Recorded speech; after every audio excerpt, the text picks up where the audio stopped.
26 on Twitter to keep informed with the latest happening near you. From the station that's on your side, breaking news. Breaking news this afternoon, officials are searching for a missing person on the Broad River in Lincoln County. Georgia DNR tells us someone found an empty boat there, which is what started the search. DNR has game wardens helping. The Lincoln County Coroner's Office says they're not involved in the case at this point. This comes less than a month after 2 boaters drowned in Clarks Hill Lake in Lincoln County. Our crews are on the way there, and we'll take you live as soon as we can. Well, developing this afternoon, we're learning the names of 2 women shot and killed inside an Augusta apartment complex last night. In the last hour, we've learned 26-year-old Tisha Moulton and 40-year-old Latoya Oglesby were those victims. The coroner says they were shot multiple times and died on scene just before 6:30. He says the 2 women lived in the apartment complex. Memorials are popping up there today. Officials say 2 other women were shot there but survived and were taken to the hospital. That's just one of a string of Augusta shootings over the past 24 hours that investigators are digging into today. 2 women were hurt in an afternoon shooting yesterday on Deansbridge Road. Their injuries weren't life-threatening, and a suspect is in custody. Meanwhile, police are investigating a 3rd shooting last night near Peach Orchard Road on Miranda Road. That victim was hit in the leg.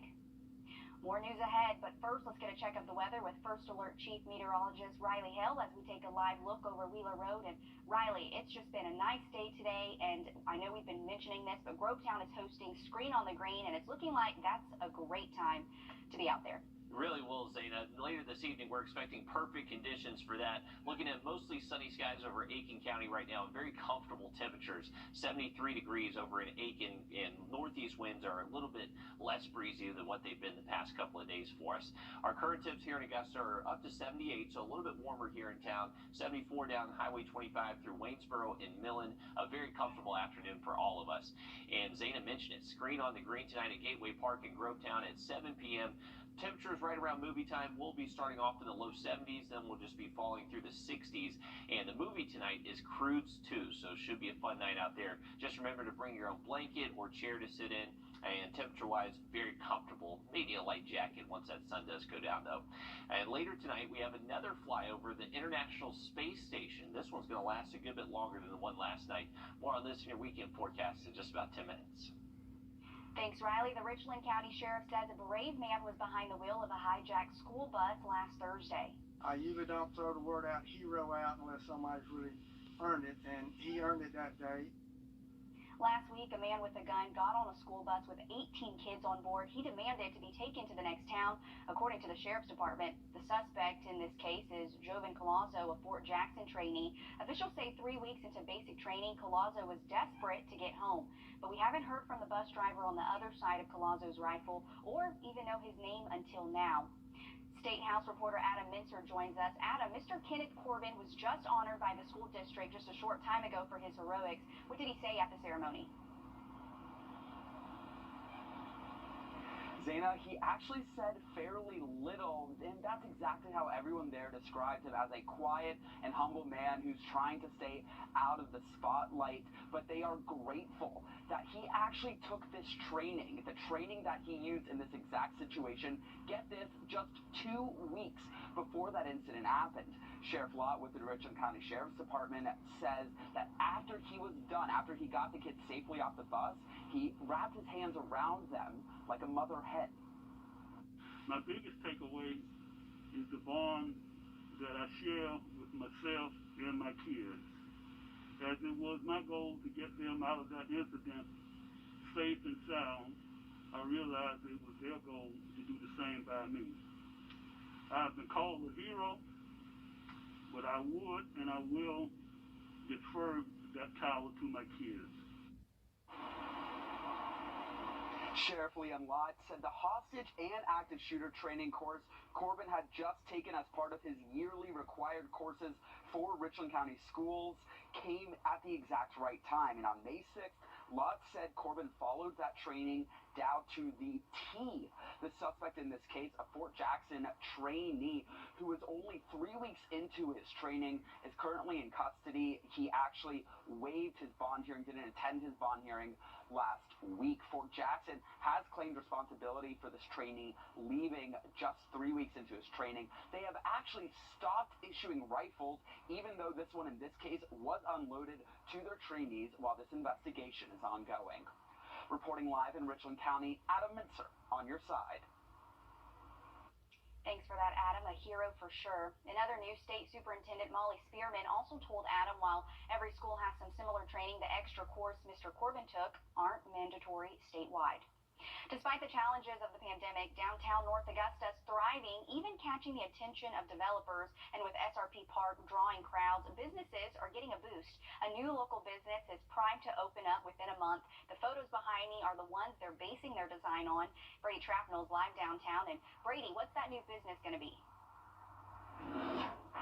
Well, Zana, we're in busy downtown North Augusta, right along Georgia Avenue, and this is the courtyard for Cavaliers Coffee House. As you can see, they still have some work to do. This whole area that you're seeing right now will be part coffee shop, part social hub. And this area will be an area for live music, to set up food trucks. They're actually going to put turf down out here to make it feel like a courtyard beer garden experience for people to hang out on a Friday night. Here's something that's really cool about the ownership here at Cavaliers. It's a 21-year-old David Brannon from right here in North Augusta. He's a North Augusta native. He went to school at Harvard, but the pandemic gave him some inspiration to try something new. He wants to bring the eclectic coffee shop feel from up north and mix it with the character of the South. North Augusta Forward says they're hearing from many developers looking to build downtown, and Brannon says he's excited for what's to come. Downtown North Augusta is growing a lot right now, so I really wanted to be a part of that growth. I hope that people know that Starbucks is not the only option for coffee anymore. And Cavaliers hopes to open with a soft opening here in the next couple weeks. They have not set a date to open this space permanently. They're looking for a good time to have a grand opening. But North Augusta Ford is also here in this Jackson Square complex. I headed over to talk with them as well to hear about the developments on the way. You'll hear about it on News 12 at 6 o'clock. Thanks, Brady. I'm excited to see the finished project. He's right. Starbucks will not be the only place to get coffee, that's for sure. Well, new this afternoon, Columbia County schools are adjusting their mask guidelines. They're citing the new CDC guidelines and are allowing fully vaccinated people the option of whether they want to wear a mask for the rest of the school year. The exception is the school bus. A federal mandate requires masks there. Scientists from across North America and Europe are calling for a deeper look into the origins of coronavirus. In a letter published today, the researchers say the theory of the virus being accidentally released from a lab is still something to consider, and it hasn't been given the same consideration as the theory of the virus naturally spreading from animals to humans. The scientists stress knowing how COVID started is critical in stopping future outbreaks. Even with the Colonial Pipeline restoring operations, Georgia is still seeing a gas shortage caused largely by panic buying this week. Gas Buddy reporting today that things barely changed overnight. Yesterday, 50% of stations are without fuel, and this morning, 49% are without. Experts say it comes down to the fact that fuel moves slowly through the pipeline. All this comes after Colonial paid a $5 million ransom yesterday to get access to their computers.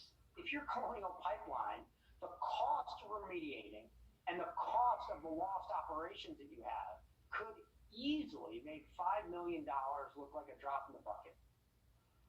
Experts say it could take a few weeks before everything is back to normal. Congress striking a bipartisan deal to investigate the January 6th attack on the Capitol. They're making a 10-member panel with half Democrats and half Republicans. It'll be styled like the 9/11 Commission, and the group will look at circumstances and influencing factors that have provoked the insurrection. The panel will have the power to take legal action, and they'll put out a final report by the end of the year. Well, it's an issue we've been reporting for years. Complaints about maintenance at local cemeteries continuing to pour in. We've gotten reports of overgrown grass and weeds and hidden or sunken headstones. Local cemeteries like Mount Olive Memorial Gardens and Hillcrest Memorial Park say while they try their best to monitor the conditions at the park, the size of the property and weather conditions can often make it hard to do that. So they say they rely on families to bring issues to their attention. We have a huge park. and a lot of things we see throughout daily operations, but some things we just don't see. It's not that we overlook them, we just maybe hadn't gotten to that area yet. So if you see something, please bring it to our attention. That way I can put my eyes on it myself, and I know it'll be taken care of. Reverend Thomas Burton at Hillcrest Memorial Park actually says they're more than a year into an improvement project to check every one of their 40,000 grave sites. If you have a pacemaker, you may want to listen up. The FDA is warning that the magnets in cell phones may affect implanted medical devices. They say phones and smartwatches have magnets that could cause pacemakers to go into a magnetic safe mode, keeping them from working. So the FDA suggests keeping these devices at least 6 inches away from your pacemaker. They're not aware of anything bad that's happened so far, and they believe the risk to patients is low. Augusta is a triple champion in the high school basketball world, and now we're learning more about the honor the winning teams are getting. The Cross Creek girls and boys team and the Josie girls basketball team all won the state championship in their division. The parade in their honor will be Sunday afternoon. It starts at the municipal building, and it's going to go down Tailfair, then onto James Brown Boulevard, before ending up at the Augusta Courthouse. The Richmond County Schools retiring athletic director will be the Grand Marshal. All of it kicks off Sunday at 3 p.m. They hope you'll show up and line the parade route and cheer them on. But again, congrats to those teams. Riley? Big congrats to them. And we are expecting a fantastic weekend. Temperatures tomorrow morning just going to be a little bit on the chilly side again for us. We'll have that first alert forecast coming up. Nursing homes in crisis. The I-Team uncovers the biggest backlog in the country is here in Georgia. And we find facilities in South Carolina breaking the rules and getting fined. Monday on News 12 at 6 o'clock. Are you serious about buying or selling your home? So am I. I'm Venus Morris Griffin, Vice President and Associate Broker at Maybaum Real Estate. Call or visit my website at venusgriffin.com and let's find your dream home today. The 15th annual Boss Hog competition is underway right now in Waynesboro. Teams are cooking and getting judged. All right, well, we're not actually going to talk about the Boss Hog right now, but we will get back to our reporter who's live in Waynesboro with that. But first, we're going to get a check of the weather as we take a live look out with First Alert Chief Meteorologist Riley Hill. And Riley, I know we've been saying the same thing, but hey, it's just a great time to be outside. It really is, Zana. Honestly, we have been getting really lucky the past few days. We're reaching the middle of May, which is usually when we start getting a little taste of the heat and humidity of summer. Just hasn't been the case for us. We've rarely had dew points over 70 degrees so far this year. Another very dry afternoon, just a few passing cumulus clouds, not producing any rain for us over the two-state. There are some very light showers, though, across the North Carolina mountains into the Piedmont. But high pressure is going to continue building over us as we roll into the weekend, keeping our weather pattern very quiet and comfortable as far as temperatures go. Now, through this evening and to tonight, we'll be mostly clear, just a few clouds to our north. Waking up tomorrow morning, we should be mostly sunny and expecting a mostly sunny day during the day on Saturday. Now, as we head into Saturday evening, remember that rocket launch we've been talking about? Well, they're finally expected to finally get it done Saturday evening. Launch time is at 8 p.m. Skies do look clear up at Wallops Island, and our skies look mostly clear in the CSRA. But remember, we also have to look towards Bermuda, and it does look like Bermuda will have the opportunity for a few clouds, maybe a few showers, so that could prevent them from launching. We'll have to wait and see, but otherwise, the forecast looks good for us to be able to see it and for them to be able to launch up at Wallops Island. But a mostly sunny afternoon, gorgeous conditions over Grovetown. A little bit warmer today. We are up to 78 degrees on the thermometer, so just a little bit warmer than yesterday, and expecting that warming trend to continue into the weekend. We are at 78 at Bushfield. That is the warm spot. Most of us are staying in the mid-70s, 72 right now in Edgefield, 73 up in Saluda. In Evans, you're right at 77 degrees. Our low temperatures by early tomorrow morning will be bottoming back down about 10 degrees below average for us. Mid-40s out the door right around sunrise, but those mid-40s won't last too long past sunrise. We're already expecting mid to upper 60s by 10 a.m., and then it's going to be a gorgeous afternoon tomorrow. If you're hitting the Augusta Canal doing some kayaking, those winds should be fairly light during the day. Mostly sunny tomorrow, and temperatures should be a little bit warmer to the afternoon, getting at least up to 80 here in Augusta. We'll briefly hit 82 eventually tomorrow afternoon. I think that would be one of the warmer spots. A lot of us could actually stay into the upper 70s especially if you live north of I-20 up towards the lake. And mentioning the lake, if you have lake plans this weekend, those temperatures are looking very comfortable as well. And the water temperature did go down a little bit with these cool nights we've seen. They are holding steady in the upper 60s.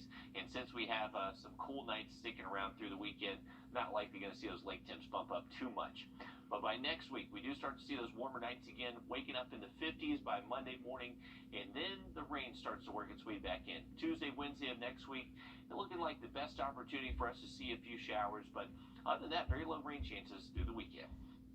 All right, back to the Boss Hog competition, which is happening right now in Waynesboro. Teams are cooking and getting judged on everything from their chicken to brisket and barbecue ribs.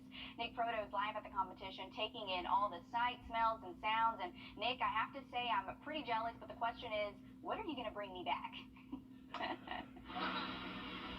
Zaina, I got plenty of stuff here for you. I've got plenty of barbecue, about 42 teams out here coming from most of the region. We've got a lot of folks from Georgia. This crew right here coming from Lakeland, Florida. They drove in about 7 hours yesterday, but the gates have just opened up here in the last few minutes. People starting to come in. You see we've got rides getting going here. A lot of kids out here starting to enjoy plenty of food, games, and fun here for you. There's a band just getting started, kind of the opposite of where we're standing right now. So everything's just starting to get off the ground here. Like I said, people just starting to trickle in. But you mentioned it, they have a competition here. They've got wings, they've got brisket, they've got ribs, all sorts of categories for people to compete in and to get their food and hopefully win some cash prizes. That's all coming tomorrow. But tonight is just about the fun. So you're worried about me bringing you back some food. I got to find some for myself first. Hopefully one of these vendors is feeling a little generous and can help me out on a Friday night. But I will report back. Zane, I'll send it back to you. All right, thanks, Nick, for that. Looking like a fun time out there. And, man, I wish I was out there with Nick because I'm sure it is smelling amazing. And I was just telling Riley, I know what I want for dinner. For sure, barbecue. I need some brisket. Thanks, Nick. Still ahead, you don't have to go far to lose high-speed internet service, but with the entire world online, it's never been more important. Coming up, efforts to bring broadband to rural America. At Rhodes Law, big people, it's who we are. The pandemic showed us that high-speed internet is no longer just nice to have, it's a necessity. But about 14 million Americans don't have access to it. Jamie Tucker shows us how leaders are working to connect rural America to broadband services. It can cost millions of dollars for internet companies to bring broadband to 3 or 4 houses in rural areas. That's the challenge facing the FCC and acting chairwoman Jessica Rosenworcel. We're going to have to figure out a way to support the extension of infrastructure to those communities. And, that's not audacious. We did it before with rural electrification. We now need to do it with rural broadband. Rosenworcel refers to the effort that brought electricity to farms in rural areas in the 30s and 40s. Broadband internet should be easier since it can be wireless. Rosenworcel told me they're exploring everything. There are places where we'll bring fiber. There are also conversations to be had about fixed wireless and low Earth orbiting satellites. Blimps are another possibility, hovering thousands of feet, carrying what amounts to cell towers. Tech company Sky testing it in New Mexico.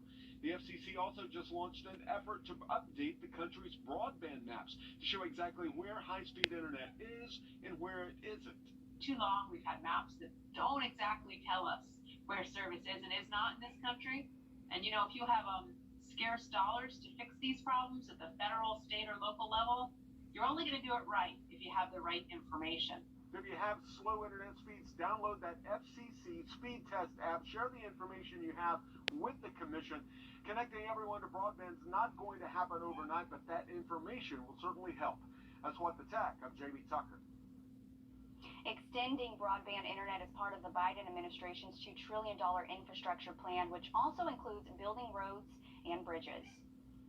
Well, your Ford truck could get updates without you even taking it to the shop. Ford has launched the technology to make significant remote upgrades to its cars and trucks, and it plans to roll it out to 33 million vehicles by 2028. They've already sent over the air updates to more than 100,000 F-150 pickups and Mustang Mach-E customers since late March.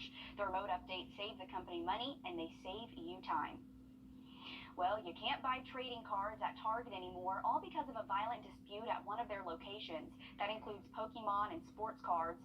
Last week, a Wisconsin Target locked down after 4 people assaulted a man over sports trading cards. The company says they're pausing the products because there have been fights over cards across the country as prices skyrocket. Target plans to continue selling the cards online. Well, if you have to wash the car this weekend, we're looking beautiful weather-wise. Temperatures in the mid to low 80s Saturday, Sunday afternoon. We'll have another look at that 7-day forecast just after the break. George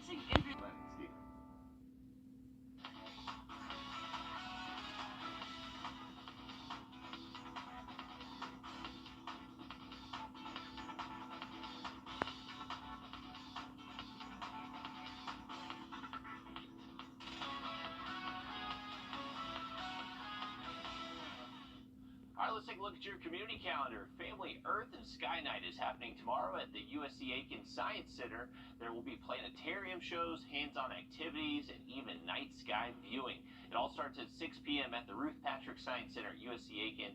Should be a great time out there tomorrow. The weather looks perfect for us this evening through tonight. Now here's a look over Aiken County. Blue skies, just a few of these fair weather cumulus clouds. No rain in our forecast this evening, tonight, or even through this weekend. Looking very dry and very comfortable for us. We're 71 degrees over in Aiken County currently. Those northeast winds, not quite as breezy today, but they're going to keep some dry air in place. So with dry air in place tonight and fairly calm winds and clear skies, low temperatures will be dropping back down to the mid-40s by early Saturday morning. Now, after sunrise, those 40s won't last all too long. We're expecting to hit the 60s already by 9 a.m., and then by lunchtime, we're in the mid-70s. High temperatures tomorrow should be able to hit at least 80 for us here in Augusta. And then Saturday evening, hopefully we can finally launch this rocket, folks. We've been trying to do this for a week now. They got rid of the launch tonight, so they moved it already to Saturday just to inspect it a little bit more. This is going to be visible to us about 60 to 90 seconds after lunchtime, and then it'll release some vapor tracers about 9.5 minutes after launch. That could be visible as well. Now, our forecast looks good for viewing it here in Augusta, for them to launch up in Wallops Island.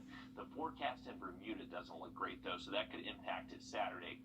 As we roll into early next week, we're expecting to see those temperatures warm up just a little bit, back into the mid-80s Monday, Tuesday, before some showers do show up by the middle of next week. Other than that, looking dry and very comfortable this weekend.